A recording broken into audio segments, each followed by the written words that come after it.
బూజు తెగులు అంటాం కదా, అంటే బూజే పౌడరు మీకేం చెప్పాలి, పౌడరీ మిల్డ్యూ లేక బూడిద, బూజు కన్నా బూడిద తెగులు అంటాం. ఎందుకంటే చూడండి, ఇప్పుడు నేను ఇట్లా ఇట్లా కొడితే ఎంత బూడిద ఎంత పొగలేసింది. ఇప్పుడు అట్లా లేదు అంటే చేతులు అంతా తెల్లగా పౌడర్ చేతిలో. సో బూడిద తెగులు అంటాం. ఇది చాలా డేంజర్. ఎందుకంటే ఒక్క దగ్గర వచ్చింది అనుకో, మొత్తం ఇప్పుడు ఈ కొమ్మ వచ్చేసింది. ఇది ఏమవుతుంది, ఇది వచ్చినప్పుడు ఇదంతా కూడా పాసిపోతుంది.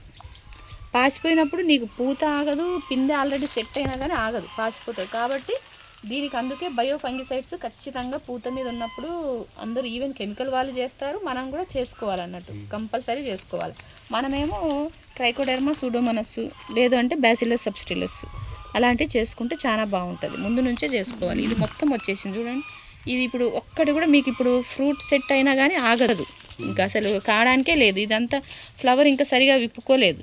ఇది మొత్తం లాస్, ఇదంతా లాస్ మొత్తం. ఇది తెల్లగా అంతా ఉంది కదా, ఇట్లా ఇది పౌడరీ మిల్డ్యూ అంటారు. పౌడరీ మిల్డ్యూ ఫంగస్ తెగులు.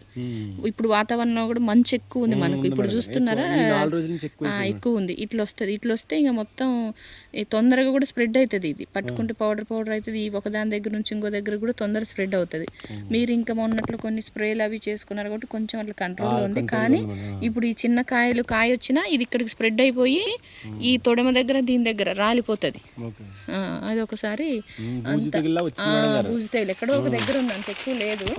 ఇంకా కొన్ని చోట్ల కనిపిస్తుంది మేడం గారు, ఆ మొక్కలను ఈ మొక్కలను. అంటే మీరు సార్ అన్నారు